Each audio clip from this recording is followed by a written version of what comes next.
Hello, and welcome to Recent Activity, your new favorite entertainment review podcast that attempts to cover every film, every show, all at once. I am your co-host, Andrew Morgan. With me, as always, is the most predictable man in America, Mr. Shane Beauregard. How are you, sir? I'm doing well, and I'll take that as a compliment. Oh, yeah. And we're going to go in great detail of why that is. Because this episode is going to be the most anticipated movies left in 2024. We went over all the movies that are set to come out in theaters, some ones that are coming straight to streaming. Like some of the fall festivals are like in full swing. We're seeing standing ovation thing. You don't keep track of this shit, but I do. I don't know if you come across any of it where it's like, you know, the controversy of like standing ovation times and all these things. That, yeah. Yeah, so those are interesting, including Beetlejuice got a very small amount of standing ovation, but then if you read some people, they're like, well, they told them they had to leave the theater, so they couldn't clap for longer. It's like, all right, this is just getting out of control. Just tell me whether the movie's good or not. God damn it. All right. But in doing these lists, Shane, there was a few things that were very evident. Number one, weirdly, I'm looking forward to September. After like the hand wringing of how awful August was to us in many ways, especially towards the end. Like I'm dying here. Like I told you that I almost wanted to do this episode as like a fuck you to the certain movies that came out that I had to watch. Which, by the way, I watched Afraid today. I didn't tell you my thoughts on that one. I thought it was going to be complete garbage. It's not complete garbage. So at least like that, it's got that going for it. But, you know, and I definitely, if I had an Alexa and didn't already have a distaste for those things, I would throw it in the garbage. But that's about it. You know, it's effective in like being like, I don't want to have AI stuff, but I already feel that way. So I don't really care. It's not that scary. It's not scary really at all. So, which is weird for a Blumhouse movie. But the other thing that's evident, Shane, is that you are you. And I always like the experiment of like, if I had more time, I would have written like what I thought you would have picked as like, because we're going to do at least our top fives, talk about like a full top 10 because we did our top 10s. And I could have just went through and gone, that's a Shane movie. That's a Shane movie. That's a Shane movie. And see how many actually work. And you are like full Shane. Like I told you, there's one movie that I went, really? Outside of that, you are full on for the most part. Yes. So congratulations. You are as right as rain, consistent as gravity, whatever we want to say. You are the most predictable man in America. Like I said, I'll take it. Yeah. But what's good? Do you agree with me about like looking at this list and thinking like September is like some surprisingly impressive, or at least like trailer wise, all that stuff? Yes, at least it's upticking from what we've had in August, which we've expressed many times on this show. August was just about as bad as January. Like, you know, we always say dumpuary. Oh, yeah. I'd have to go back and look, but I remember January being like close. Dreadful. I mean, it's close. Yeah. And weirdly, we didn't have like the like TV shows to save us, really. Right. Although I will put out there as people who listen to us, if you listen to us every week, I will tell you, I finally finished Suits season 9. So I'm done with Suits finally. So I can get back to business is why I'm watching so many movies and being prepared for this podcast. Yeah, September wildly has, I put 1, 2, 3, 4, 5, 6, 7 movies from September. I was like, I really want to see them. Okay. So that's pretty good. I mean, they may not be all on my top 10 that I wrote out, but like most of them are. Right. Which is wild. Including, I didn't know whether we wanted to include Beetlejuice on our list because it's coming out, you know, this week. Like for some people, it's tomorrow, right? Because I saw early access screenings in my email. So yeah, so people have now seen this movie practically. We're talking about it now, but you know, again, we'll go. Right. I'm not gonna hold it to the our former co-host Chris standards of like, well, how could it be most anticipated when the anticipation is over tomorrow? You know, it's like, okay, I get it, but that's not the case. So yeah, I'm not gonna hold that against you for having it on your list, I believe. So here, then why don't we do that? It's a great segue to go into our list. And what will you say first? Because I sent you all these movies, the full rundown. I'm sure obviously you were familiar with some. Yep. How did you feel about the overall like next few months? Are you like more anticipating? Like you were like, oh, now that I see the full thing, I'm like, I got a lot of stuff here. There's a lot to work with. Or was it hard to make this list? No, it was fairly easy, to be honest with you. Probably easier than like the summer list we did for some reason. Like because I think so. Yeah, as I was watching, we watch movies every week in the theater. I kept seeing trailers. I'm, oh, okay, that's coming out this fall. That's coming out this fall. And I was keeping like a mental checklist. Or I'm like, in my head, it's like, this is adding up to be a pretty decent fall. And then I saw your list. I was like, holy crap. Like, I think this last half of the year should wrap up fairly stronger than the first half of the year we've had. Right. Yeah. Is there, because there were certain movies to me that I'm like, I think, especially when you say the word trailer, I get PTSD about Speak No Evil. That's the only one that I'm like right now, like, no way. You can't tell me I'm going to watch that movie. I can't remember. Did you see the original one? I did not. I abstained.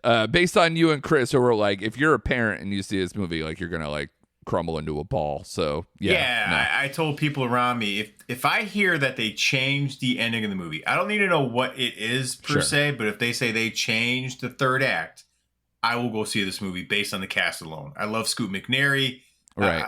Everything about it, right? But the end was so disturbing to me. It made my skin crawl, and it's hard for me to do watching these movies, but it's yeah, it's so like just set in realism, and it just makes you dirty and filthy. And I'm like, I can't sit through another version of this movie if it's going to end up like that. Right. I just need this movie to come out. I've seen both versions of that trailer for no lie, probably like 15, 20 times in the theater. Yep. Like it's bad because they first started showing that. It's been all summer, right? All summer. Yep. So, I mean, Jesus. And it's been on every type of movie you could possibly think of. Every single movie. Yep. Yeah. So it's like, oh, it's an action movie. No, here it is. Yeah. It's like every single time they just like ran out of trailers. I don't know what the hell happened, but yeah, it's wild. I even seeing Strange Darling, it was on that. Like, I was like, man, we have indie movies here. Yeah. Every single movie I've seen in the theater, that trailer has been on. It's terrible. So, yeah, that'll at least be out of our hair in a couple weeks. So, thank goodness for that. All right. So, give me your list. Go 5 to 1, and then I'll do mine, and then we'll have a discussion on either the deep list or we'll talk about the individual ones.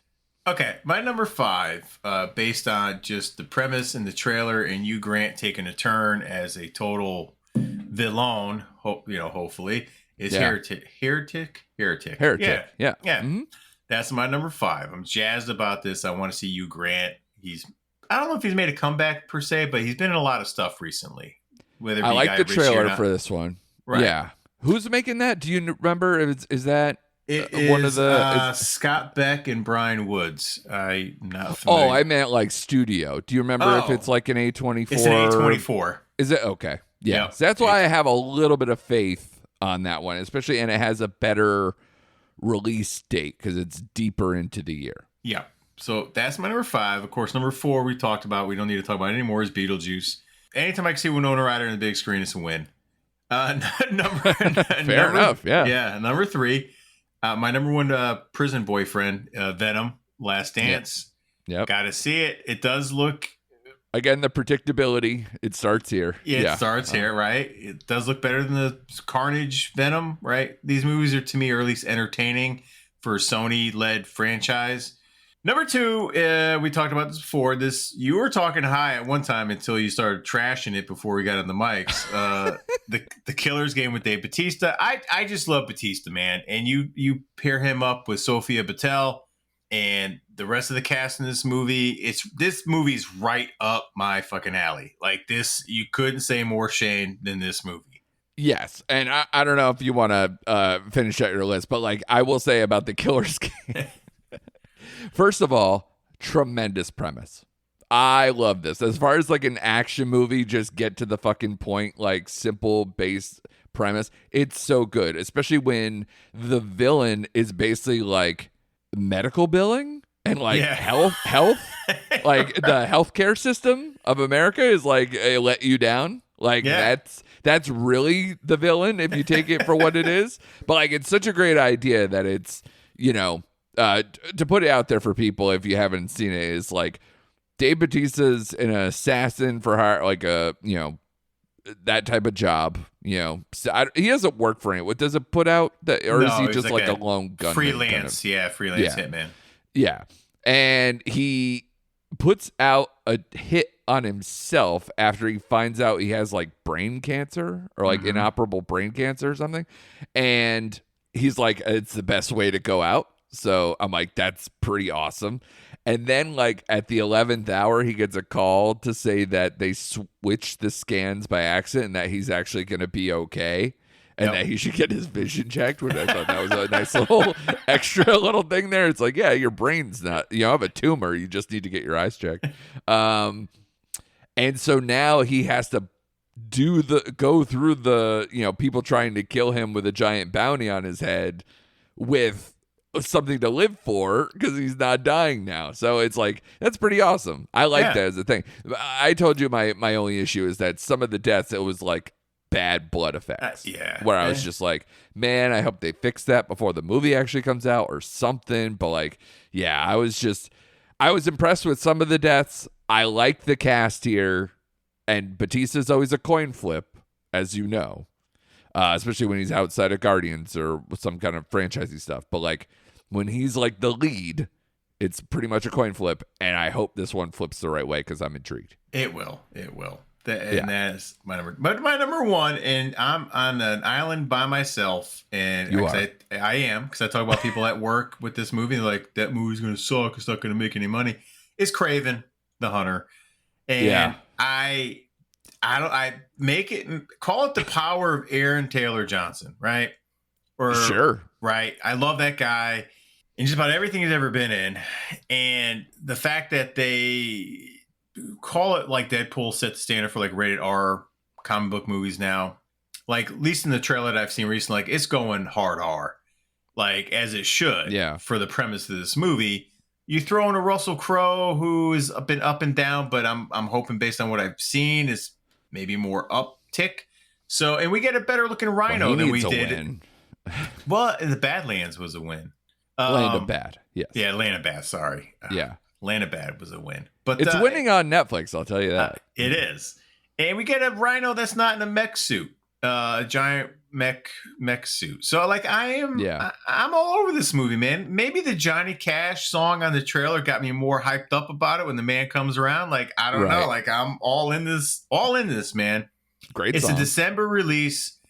It's gonna be probably right before Christmas comes out. I am just can't wait for this movie, man.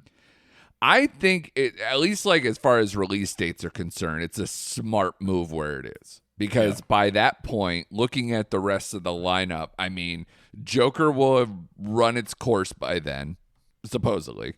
You're kind of in the middle of like Oscar season stuff there. You're not really seeing a whole lot. Like Venom is out in November too, right? Yep. So you kind of get all the big stuff out of the way there. Actually, now I'm looking at it. Sorry. I apologize. Those are in October, Joker and Venom. So you got November has Gladiator 2. Hopefully that'll punch itself out by the time you get in there. It's not going to cross over with things for like Wicked or Moana 2. So you're really fighting off, I don't know, nerds from going to Lord of the Rings anime, like, or Nosferatu maybe. At the end of the year. But for that specific type of movie, you don't have a comic book movie in months by that point, and you don't have Captain America Brave New World? Brave New World, right? Yeah, Brave New World. Until, what is that, February? February, yeah. So there's a big gap. So as far as the release date is concerned, it's smart. Outside of that, I haven't seen a trailer in a while, buddy. Like, I wonder when they're going to be like, okay, now's push time. Because, again, all summer long, I did not see one Kraven the Hunter trailer on anything that we saw. And I don't know if that's different where you were, but I surely did not. It is different because we just saw it for The Crow. It was on that. Okay. It's been like the last couple movies I went to. It's been in there.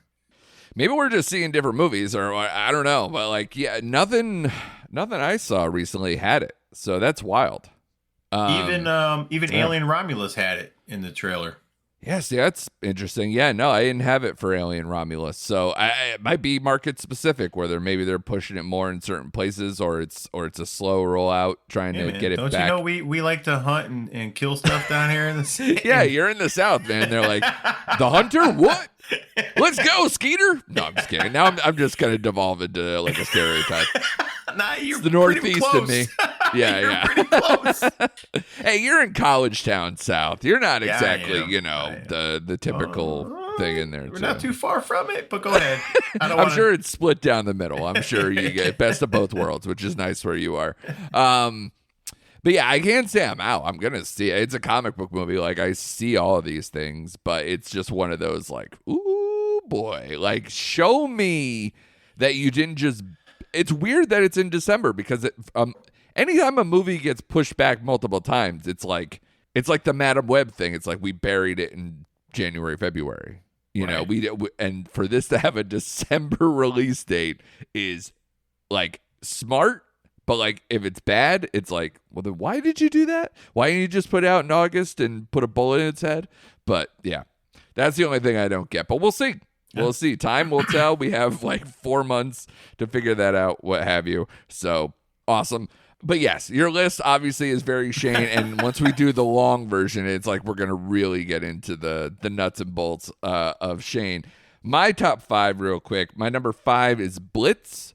That's the new Steve McQueen movie. He of 12 Years a Slave, Widows, etc. The Small Axe series on Amazon Prime. So, an award-winning director. His new movie that is I forgot whether it's the opening night centerpiece or what have you. It's a prominent film in the New York Film Festival lineup. So this movie has Best Picture nominee written all over it. It's a relationship drama set in, I believe it's World War II London. Yeah, it follows the stories of a group of Londoners during the events of the British Capitol bombing in World War II. Has Saoirse Ronan, who, she's basically a walking nominee. It seems like almost every movie she does, not recently. She's due for one, and this one definitely screams more of the Oscar nominee. She also has a movie called The Outrun, which I'm also interested in, that did very well at Sundance. So it's going to be a big year for her. She might end up splitting votes on herself. Who knows? But yeah, Harris Dickinson here as well. So I'm looking forward to it. It comes out November 1st. Conclave is another possible Best Picture nominee. I mentioned on the show before, Ralph Fiennes. I'm hoping this is his Oscar play. It's him, Stanley Tucci, and many others. This is directed by Edward Berger, the guy who directed All Quiet on the Western Front for Netflix. That was a big Oscar play for them recently, so this is his follow-up to that. And it's basically got, if you watched The Two Popes, you have the Pope voting, which is like something that's been done recently, but this with more of like a intrigue, I don't know if it's like mystery or whether it's conspiracy thriller kind of vibe, maybe in the trailer. So I'm hoping it doesn't devolve into Dan Brown territory, and it's more like a just better execution, maybe a little smart, a little more heady version of that. I'll take that all day. So I'm looking forward to that. That's my number 4. Gladiator 2. Come on, man. Like, I was so surprised that this wasn't in your top 5, let alone maybe your deep list. We'll get to that. But yeah, man. Like, the first Gladiator is one of my favorite all-time. Like, it's an all-timer to me. So I realize, the time has gone, and Denzel is basically playing, Denzel in this movie. And there's a lot of things to be, like, iffy about. I just think it's going to be entertaining as hell. And, like, just even to come back to the Gladiator fights and just to, like, amp up the volume on those. Because, like, they got water play in this one. Like, it's crazy. Like, the Coliseum stuff is, like, absolutely nutty. So as long as the story isn't, like, so outlandish that it's distracting. I think this could be a lot of fun at bare minimum. I agree with you on that. I do. I think it's gonna be entertaining, but I just felt like, okay, how can we loosely tie this into the first Gladiator? Oh, this is how we're gonna just like make this common little thread that barely holds together. But go ahead. I'm a little confused by that, by the trailer. Are you at all? Because, like, supposedly we're dealing with the child of Gladiator 2, who's the son of Connie Nielsen, Yes. right? Yep. So in the trailer, though, they almost act like they're not, like they don't know each other. Right. Which, again, is weird. So I don't know. Yeah. So I guess maybe there's more to this, and that's why, but it's cool. But yeah. Number 2 is Wolves. Wolves. Yeah, Wolves. I'm never gonna do that right, probably. This is Brad Pitt and George Clooney. Enough said.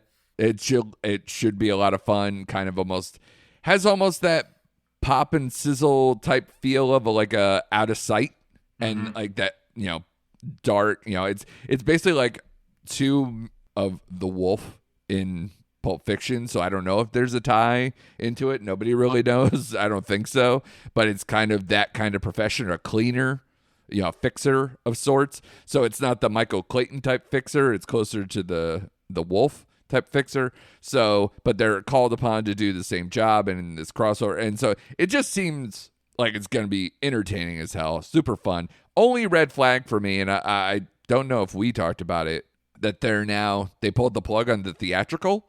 And put it straight to Apple right. TV Plus. I guess because they're sick of losing money at the box office with some of these things. But, between Killers of the Flower Moon and Napoleon and some of these other ones that may have lost the money. Argyle. Yeah. Argyle definitely lost the money. So I think they got gun shy. And instead they were like, all right, how about we take you out of the theater but guarantee you a sequel? It's like, what? Right. So that was bizarre to me, but hell, if it's good and I get a sequel out of it, whatever. I'll watch it at home. That's cool. So I'll take that. That's my number 2. And Saturday night, the kind of sort of historical biopic of the first night of Saturday Night Live, and I just love the cast. I think they did a really great job with matching up the people who were in the original cast of this, especially the Chevy Chase and Lorne Michaels castings. I don't know. I'm in the bag for it. What's so funny, when I first heard of this movie, I was like, okay, well, you remember that Netflix movie? Was it A Futile Something Gesture? You remember that? It was about like Saturday Night Live writing, right? Or something? Yep. So I was just like, all right, well, is that it? Is it going to be like that? Was that Saturday Night Live or National Lampoon? I want to say that's National Lampoon. Yeah, all right. So I don't know. It just feels like it could have gone that way. But then I saw the trailer for this. So I'm like, damn, this looks good. Yeah. And I'm starting to see some early reviews on it now because we're in the midst of the festival season. And at minimum, people are saying this is a good movie. Like, some people are like gaga over it. Some people love certain performances and all that stuff.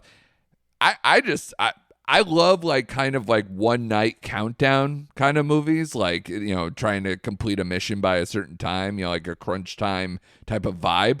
And I don't know. I'm in. And I know you said, even though it's not on your list, that you're like, whoopsie, that maybe it would have made your list if you had noticed. But yeah. So what are your thoughts on that? Me too. It would have made my list. It would have come at number 7. Didn't know this movie even existed. I saw one trailer for it. I don't know what movie I was sitting in, but I was like, okay, Saturday night. And I saw the trailer and the cast, and like, I was like, holy shit, like, this looks really good. Like, movies like that, like you said, the countdown, especially because I grew up in the like Sandler, Mike Myers, SNL. That was my bag. The best time. Yeah. Right. So I watched the other ones on reruns. I would have loved to see how the first season came about and the struggles that they had and just everything they showed in the trailer. Like, this is really intriguing to me. Just how they put all this together and they built what, as still going on now. I wish they would have killed Saturday Night Live about 10 years ago, but whatever. Yeah. So I'm all over this movie, man. Like, this movie. Yeah. I mean, the cast is unreal. Yeah. Like, you're talking just people I can recognize straight out, like J.K. Simmons, Willem Dafoe, Finn Wolfhard is like the first person you see because he's the page trying to sell people to get to the show. Matthew Rhys, Rachel Sennett, Lamorne Morris from New Girl, Kayla Gerber, Cooper Hoffman, who you see prominently in there as Dick Ebersol, Gabriel LaBelle, who we've talked about a bunch between Snack Shack and The Fablemans, now taking on Lauren Michaels, looks great. Corey Michael Smith as Chevy Chase looks amazing. Yeah, and the list goes on and on. Like, the cast looks absolutely amazing. So the only thing that gives me pause is Jason Reitman, because I haven't liked a movie of his in some time. I loved him out of the gate with Thank You for Smoking, Juno, and Up in the Air. Yeah.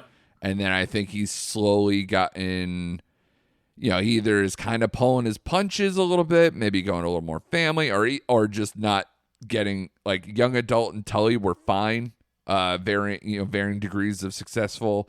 And then he got caught up in the Ghostbusters stuff, and you're just like, failure in that. He also produced Jennifer's Body, which is another really good film. So, he's got a pretty solid career overall. It's just, I think he needs a comeback of sorts to be like a movie that more befits like where he started with all this versus where he's going. The problem is, like, he's still co-writing with Gil Kenan, who is doing the Ghostbusters films with him. So I'm like, all right, so what type of movie is this, basically? And like I said, the trailer is making me encouraged, so I don't want to, kill it before it starts. But it's like, show me something. Show me you could do these movies again, and yeah, I'd be all over it. So I'm intrigued on that.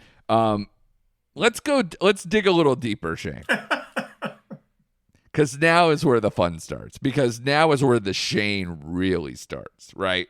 So I have your list in here. What's funny is that you put in a Netflix movie that I have to review this week, and I didn't put it in here. So I'm curious.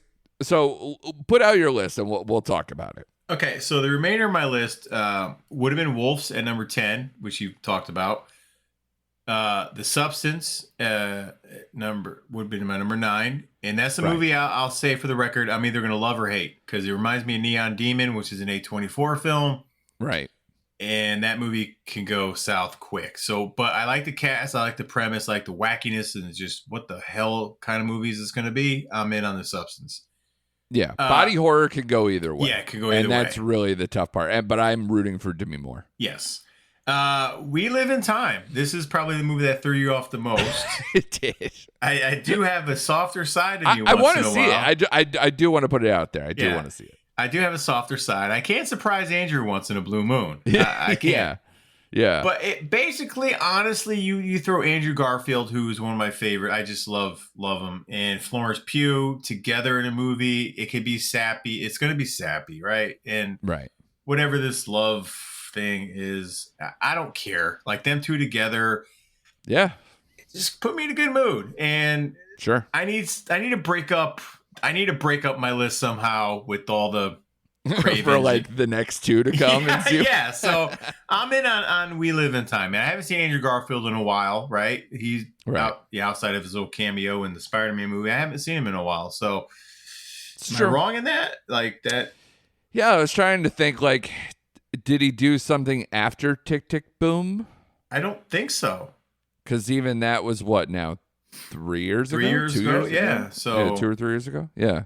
So I don't remember anything. So oh, didn't he do that Under the Banner of Heaven or whatever it was called, that show on FX that nobody saw? Yeah, no one saw it. Every time I watch something on Hulu, they're like, up next. And I'm like, no, it isn't. Yeah, exactly right. Okay, let's just forget that even happened. But yeah, so that's on my list. The movie you were talking about, Rebel Ridge. Rebel Ridge. A.K.A. Reacher Jr. Yeah, exactly. Yeah. But here you get Don Johnson, right? It is exactly like Reacher, right? It's season 1 of Reacher. Just admit it. Like, you're just like, I'm in because might as well, right? Right. But I do like the director.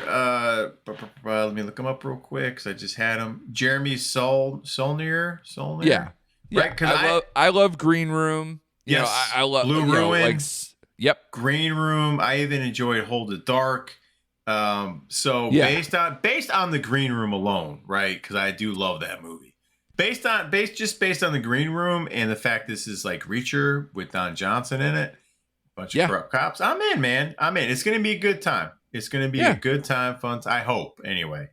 Hope. So that's it's in that vein, right? It's the Walking Tall. It's the Reacher season 1. It's the like. And what's funny is that Netflix tried to do this with Trigger Warning, the Jessica Alba movie, but was like terrible with it. So I'm hoping this just like washes that out of my mouth at least. Yes, I hope so.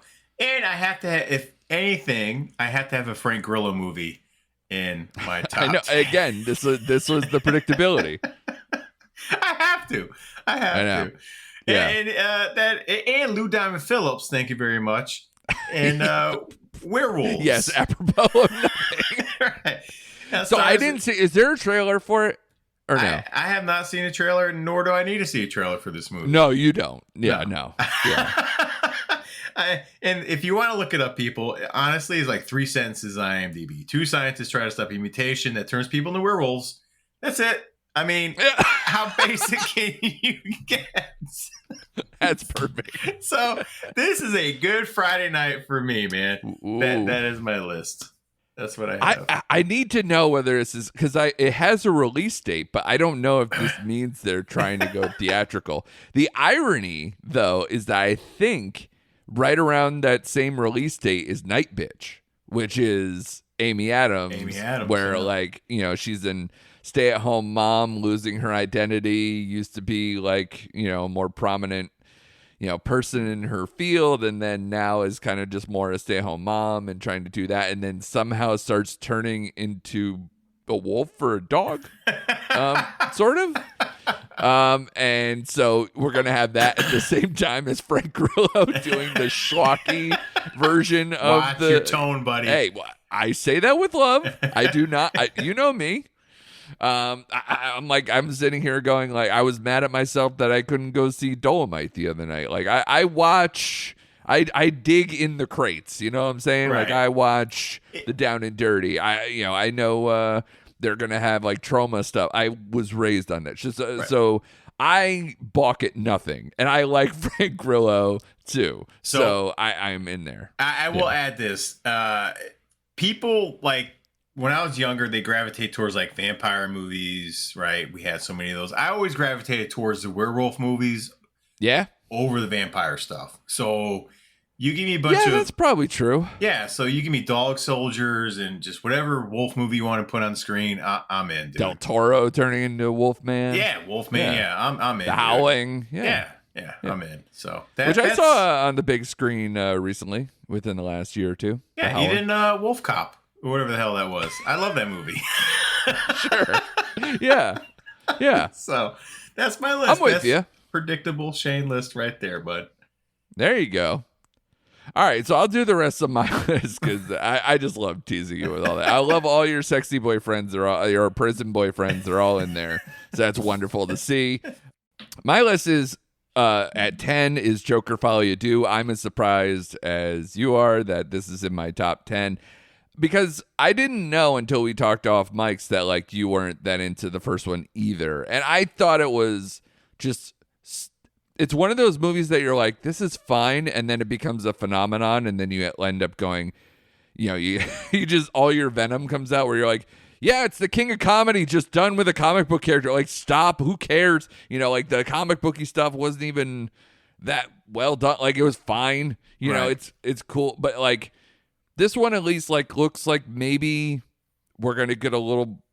I like the Arkham stuff. I like Harley Quinn. I like Lady Gaga as the casting. So I'm like kind of all the way in here in terms of that, and it's supposed to have like a bunch of musical numbers and all these things where it's like gonna be these probably like paranoid, delusional stuff that you know you're gonna see, and the trailer is effective.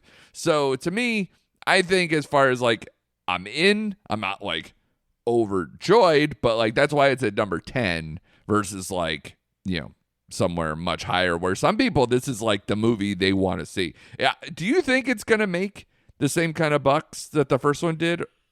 Yes. Because that was like $1 billion movie. It may not. It may just come under, but it's going to come close, man. Because, like you said, it became a phenomenon. A lot of people love that movie. Like, I wonder whether it's going to do Deadpool Wolverine numbers. No. Okay. I'm calling it now. No. Because Deadpool Wolverine slowed down to where it's like, yeah, it made over $1 billion. It made a lot of money. And it passed the first Joker in terms of like the R-rated darling beforehand. So I wonder if this one, if it catches on, might do the same. Yeah, I'm calling no. We heard it here first. Okay. All right. You're on the under. I'm on You the have under. a parlay you want to put in there too? All right. We'll call it two. My number 9 is The Substance. We talked about that with Demi Moore here in the body horror. I am in on that. The early reviews that went through the fall festival circuit. It's looking very positive. I'm in. Number 8, I'm surprised to put here is My Old Ass, the Aubrey Plaza movie that I thought the trailer was super effective to where I was like emotionally invested, and for a movie that I didn't even know what it was. So I like this movie. I anyone I've talked to is also in, and it got really good reviews. I believe it went to Sundance, if I'm not mistaken. But yeah, it has like almost like an 8.0 or like 7.8, 8.0 on IMDb. It has like a high Metascore, I think in the high 70s or 80s too. So I was like, wow. All right, for this type of movie is my type of movie. Like a kind of almost like a coming of age, or like it feels almost like an 80s or 90s premise type movie. And I think maybe that's why it also makes me happy. Have you seen this? I did, and I am looking forward to this one too. I forgot what movie I saw. It was in the last 2 weeks that they actually showed a trailer to this movie. First trailer I've starting seen. To make the rounds, yeah. And I was like, oh shit, this is not what I expected, because with Aubrey Plaza, she kind of goes like those offbeat comedies, indie films. Yes, correct. Yeah. But no, this looked like, I was like, oh, okay. I mean, we've kind of seen this movie done before, but I was like, I like the cast. I like her. I like the tone of the movie. I was emotionally caught up too. So this is like just outside my 10. Yeah, it's a nice emotional swerve for her after doing like Emily the Criminal last, maybe, or was that? I think that was her last movie. It right? was, yep. Yeah, so that's pretty. It's good to see her do whatever she wants. She's just having fun being in the indie circuit and doing festival movies, and I love it. I hope she keeps doing it.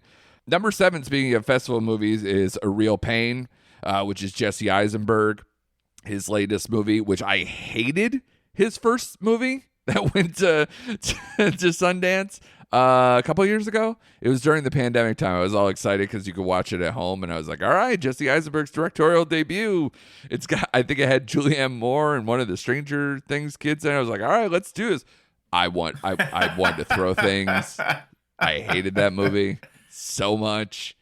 When you finish Saving the World, that was the last one that had like a 5.6 on IMDb, and I'm like, that's high. I fucking hated that thing. But if you're looking for growth, A Real Pain did much better than his last Sundance movie. This was also a Sundance movie. This is kind of like a dramedy with him and Kieran Culkin as the leads, and it already has a 7.5 IMDb score and a really solid Metascore as well. So it was pretty well received all throughout the fall festival circuit. I don't know if you saw the trailer for this one, but it's basically like mismatched cousins David and Benji reunite for a tour through Poland to honor their beloved grandmother. The adventure takes a turn when the odd couple's old tensions resurface against the backdrop of their family history. So, two middle-aged Jews going to honor their grandmother, who are sniping at each other the whole time. So again, it's like two really good actors who I like, who can play both dramatic and comedy, playing off each other really well. It's done through Searchlight. They're usually pretty good about, a good Oscar push. So I could see this having legs for the rest of the season here. And I don't know. I'm looking forward to it. I think it's mostly that I just love Kieran Culkin. And I always have, from, obviously Succession being the big trigger these days, but I've loved his career, dating back probably like 20 years now. And number 6 is The Wild Robot, which is, that's more like the dad pick for me, I guess, because my kids are psyched to see it. We already have tickets to see it. And every time I see that trailer, I get like, am I going to be like crushed like Iron Giant feelings? God. I kind of have that kind of a vibe to this. And if not, it just looks like just a very simple but heartwarming, well-animated film that is right up my alley. So the fact that I know my kids know this story, they're amped to see it, and I could just see, because I'm like, my kids read this in school, and the teacher rented out of theaters. That way, like, her past and present students can go see it all in one thing. So it's going to have this, like, kid reaction, like, just all the families and everything. It's going to be, like, the perfect environment, and I'm just waiting to, like, just be emotionally invested and emotionally riding this movie.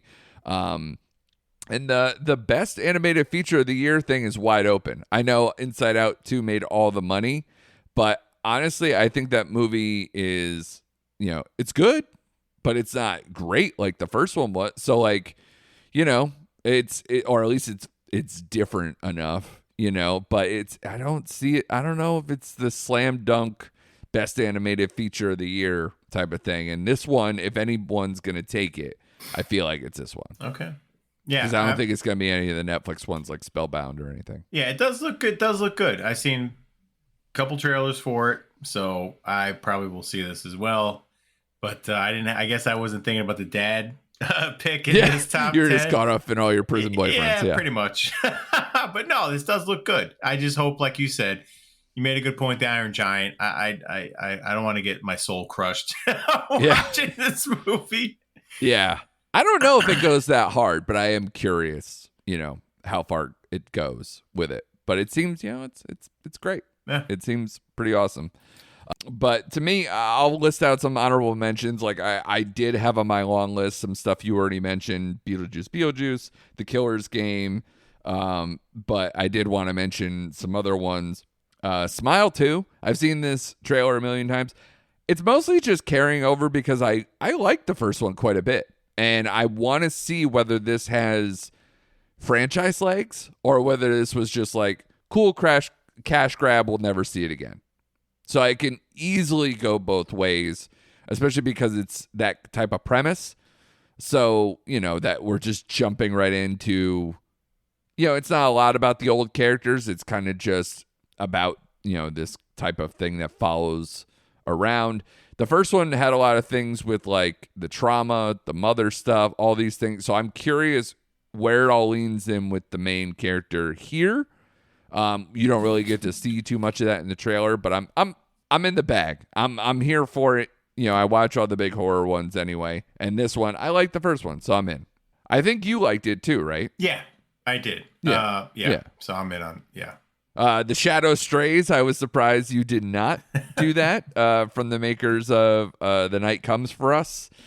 Because I just want that action back. The only thing that held me from putting it on the top 10 is that it's not the primo, guys from the Raid movies that are going to fight. So it's more of like a younger cast, but it's still assassins and trying to avoid the big boss assassin. So, like, just put it in my veins. Yeah. Like, if it has anywhere near the same quality of fighting, the style, like, yeah, fuck yeah, man. Indonesian fighting through this fucking, through Timo?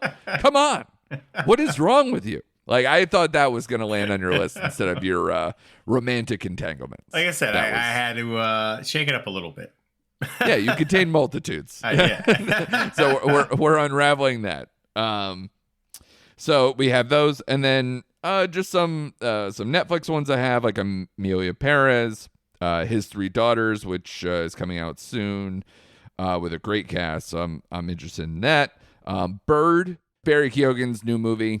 Again, a festival movie that's making the rounds. That looks intriguing as well. And Nosferatu, I mentioned before. It's Robert Eggers. He's always touch and go with me. Like, I don't love his stuff generally, but again, a very effective trailer. So I'm in to see that as well. Do you have any other ones either you want to mention or anything that I did mention that you're like, fuck that, I'm out? I'm out on Nosferatu. I will wait for that to come out to Prime or Hulu. Robert Eggers has fucked me over multiple times seeing his movies, The Lighthouse, The Northman. I'm out on him. I'm out. Yeah. I'm out. I hear you. After The Northman, I couldn't take it. He's a love-or-hate guy. Yeah, I couldn't take it after The Northman. Yeah. But no, Shadow Stray was on my fringe. My Old Ass was on there. One you didn't have on there, and this is another Shane movie. It looks like a ball of fun, and I don't care. It's Red One. Okay, I'm in on that. Makers. I laughed maybe once or twice in the I'm not gonna lie, but it's so hokey that I really need to be like in the Christmas spirit to then watch this movie. I think it's coming out a tinge early. It is, to where I might have to wait until December if it's still out to watch it. And I'm hoping with the cast, J.K. Simmons, Chris Evans, Lucy Liu, I think it's gonna be fun, and that's what I'm looking forward to. Just having a good time. Sure. So that made my list or my fringe list. Saturday night, as we discussed, My Old Ass, Shadow Strays. Yeah, that's about it. I'm out on Nosferatu. Oh, and Smile too, like you said. I did enjoy Smile, but as we discussed in the show, you're a little bit higher on it than I was. The bar's low for the for the sequel. I will go see it because I'm a horror guy, but I don't know about that one. So we'll see. I don't think it's gonna be good as the first one. I'm calling that shot now. I just we'll see. It's a we'll see. I'm in a holding pattern on that one. Yeah. So it's the same director, which I'm happy about. And did he also write it? Yeah, he also wrote it. Oh no. Oh, he gets both. Okay. So yeah, it's written and directed by the same guy, Parker Finn. So I am interested in someone who carries over, because honestly, a lot of these movies, the horror sequels, are not done by the original director. So yeah, it's kind of just like, hey, we're trying to make this in a franchise in a new direction, so we're gonna just take the elements of what the first one did and then go from there. This one seems to be a pretty solid carryover. So if the same guy has another story in mind, and they turned this around pretty quick. They did. 2 years. So who knows? We might have the new franchise on our hands. And I, like the casting so far. I enjoy the trailer, even though I've seen it for, again, another like 40 timer or whatever.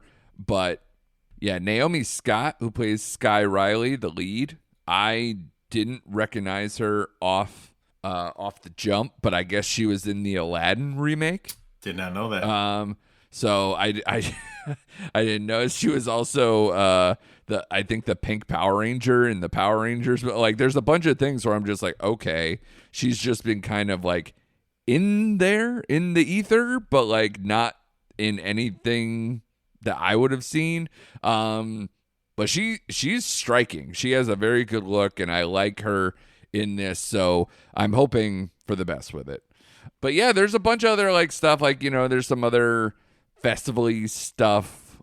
I could tell you, is there ones that like we haven't mentioned that you're like also like I'm completely out? Like, I'm completely out on Mufasa. I think those movies are a fucking abomination. So I'm just completely I didn't even out. mention it because I have a hard line stance on live action remakes of Disney movies. I know this is not a live action remake, but it's like a prequel to something I don't give a shit about in the first place. Like, I don't care. Like, that should be like my tag. I don't care. Like, I don't. And it's going to make a ton of money, obviously, because it's a family film. People love The Lion King. They want to see this. I don't. I just, yeah. Yeah. And there's a bunch of horror stuff that I'm in. Like you mentioned Heretic, I'm in. Platform 2, because I like the first one on Netflix. It's What's Inside, which got picked up by Netflix. Terrifier 3. I enjoy that series just enough for like the kind of quirkiness and gore that it has that I'll end up checking that out. Yeah. But other than that, I think we covered it pretty well. The Apprentice is going to be interesting. It will. Doing Trump in a election year. So that's going to be interesting. And Wicked I'd be out if I didn't have people in my life who might take me to it. Yeah, that's about it. I'm out on that one as well. Yeah, that's going to be my Crow. Which segue for this, you had to see The Crow because it wasn't your idea, and we talked about it last week that you really liked the first one. You even said you rewatched the first one before you watched this one, or around the same time, right? Yep, right after I watched the second one. Yep. Yeah, or and so remake, whatever. Yeah, so what's the verdict? Is it a full-on remake? I know they take liberties with the story, and I don't know enough to comment. So what did you think, and also what's the difference? Okay, here we go. Let's clear some runway space for me here. When I was watching this movie, the movie that came to mind is Roadhouse, that just got released, because it's a total reimagination or whatever. Yeah. There's really nothing tying the 1994 version to this version at all. Okay. And I use Roadhouse because they're two totally different movies. They're not even in the same ballpark. That's what these movies are. Yeah. Now, I will say off the bat, is this movie 20% rotten? No. I ended up giving it, I'll tell you off the bat, I gave it a 2.5. Wow, that's I guess generous considering your stance before you went there. Yes, it was a 2.5. I like they tried to give this movie, it was more of a story driven movie, where the first one was like straight up, I return from the grave, I'm gonna like knock down all these gang members till I get to the big boss, and then Shelley's filled in with flashbacks, and it had like music, and it was awesome. This one is way more story driven. The problem was I didn't care about the story between Shelley and Eric. Like, this was heavily leaned on Shelley's involvement and how she got caught up in the scheme she got caught up on. And she hid in rehab so she wouldn't get caught by the guys. And then she runs into Eric and they get this love and blah, blah, blah. So I did enjoy like the story element they were trying to provide. I always give directors a little credit if they want to make something their own, and for better or for worse, he made this his own. Right. Bill Skarsgård, this is probably his worst performance in a movie in quite a while. He had the physicality to pull off this role, but I don't know if the writing let him down. It was weak. I thought the villains were not great, and it sets you up like the first one. The guy was mortal. He's just a gang leader essentially. This one, you get introduced to like this guy who has supernatural powers. He made a pact with the devil. He's sends his goons to try to find Eric, and I'm like, oh man, this is gonna be awesome. You get the Crow versus someone who's like whatever, the devil incarnate, and it was so anticlimactic. It like spoiled the third act.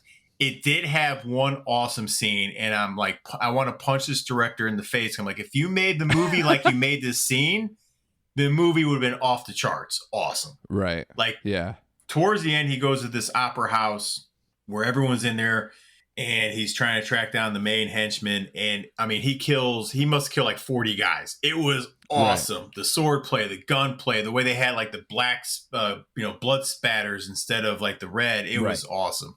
But at last, that was the best part of the movie. And just for that, I ended up giving it a 2.5, because it was, again, I rag on it, but it had its moments, as weak as they were. I will say, like, this one explains like how the Crow is helping him, guiding him. He's on this mission. The first one I rewatched, like, he wakes up from a grave a year later, by the way. This one takes place like the night he dies with Shelley. So, and poor Brandon Lee gets no guidance. He doesn't know what the hell he's doing.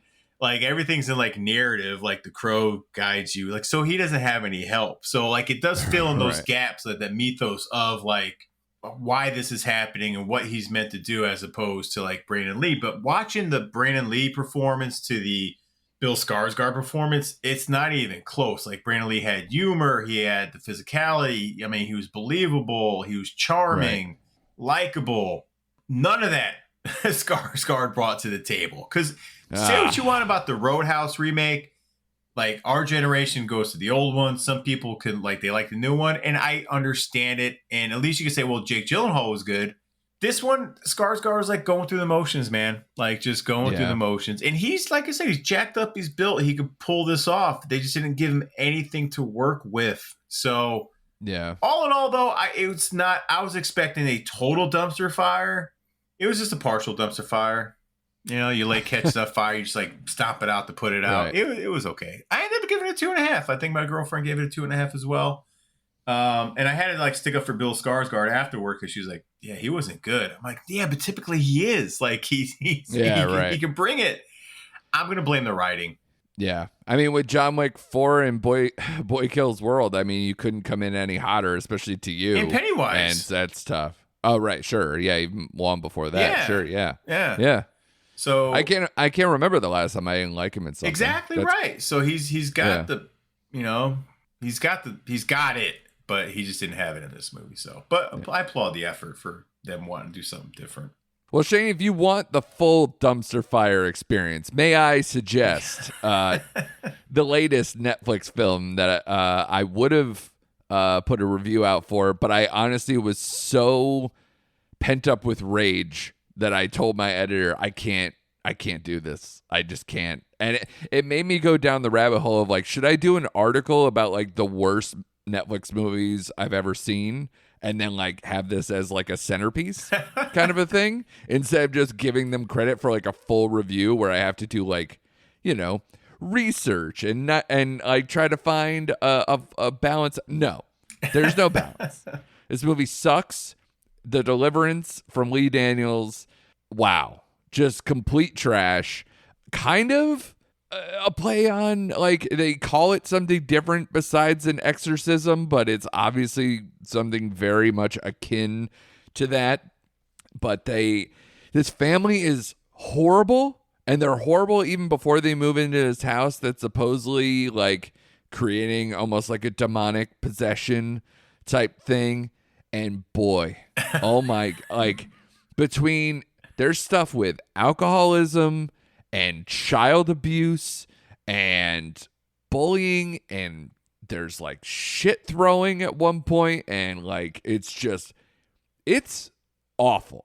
And it's like stereotypes and just like cringy acting and behavior. Glenn Close is in like teenage like street tough girl street tough clothes while she's also battling cancer and taking like chemo treatments where she has like she's in a different wig all the time, and when she's not, she's in like that stringy, like losing her hair, just like cringe to look at. But then imagine that look. It's Glenn Close, as you know what Glenn Close looks like.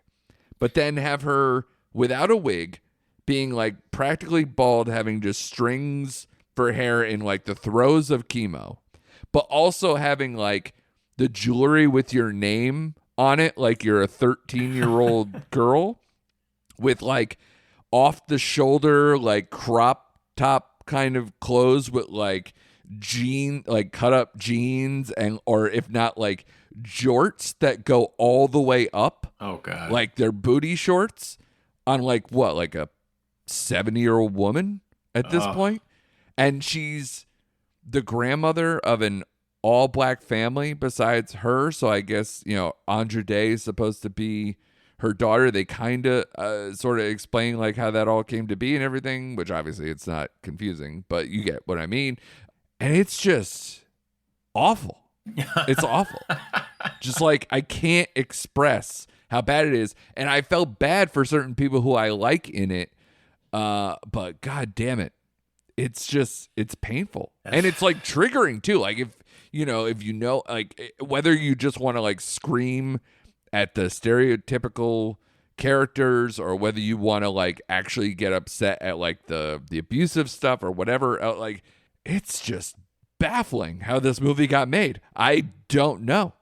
And like they said it was based on real events too. And that's the fun part. Is like Glenn Close, they didn't like cast her because she was a lookalike to the person who it was happening. Looks nothing like her. So why is Glenn Close in this movie? Is because I guess she showed interest and they're like, we can't deny Glenn Close, but it's like horrific to look at. I don't even get it. And it's not just me. There's a bunch of like articles of like baffled, like, why did this movie get made? How did this movie get made? Kind of a thing. So I'm not the only one, but yeah, steer clear. If you see it on your, front page of Netflix, like new this week, just run. Just run. Do not do it unless you want to hate watch something because you want to feel better about your life choices. That'll do it for you. But yeah, it is awful. Who knew? If you want to see Glenn Close say the words "nappy ass pussy," then go ahead. Go ahead. Who knew I'd have a better time with The Crow? Like, who knew that would? Yes. Yeah. Yes. This is what I'm saying. There's a new low, and it's called The Deliverance. Okay. This is probably the worst movie I've seen all year. And you've seen me, go to task on whatever our Lisa Frankenstein, Madam Web, of the world, whatever. Those are our ranking 1, 2 bottom feeders. I would watch those 10 out of 10 times before I watch this again. Wow. Couldn't even get through it. It's awful. Wow. Okay. So bad. So, but like we said, there's so much to look forward to in the next few months. We have Beetlejuice this week that we will cover for next week. Finally, Speak No Evil will be not the trailer in the beginning of these things. And yeah, a lot of stuff. My Old Ass, The Substance Killers Game, Wild Robot, Wolves, His Three Daughters, all coming up in the next few weeks. And Rebel Ridge is the new Netflix to wipe that taste out of my mouth too. So hopefully that is also good. And I didn't even say the words Megalopolis, which that might be a new crazy experiment. I just said the word experiment and experience in the same breath, so I apologize for that. I'm having a stroke. But I think it's because, are you aware that there's like supposed to be a person in the theater with you while you're watching it that is supposed to like talk to the audience? No. Yeah. No. So this is gonna be something. Oh God. Yeah. Adam Driver. Why? Tough beat, man. Yeah. This is gonna be interesting. But all right, good to see you as always. Good stuff as always, sir. Glad you had a good Labor Day, even with the Crow experience, at least maybe being better than what you thought. Everybody out there, you know what's coming up. We just laid it out for you. Subscribe now so you don't miss an episode. Like, tell a friend, do the whole thing, and come back next week for more recent activity.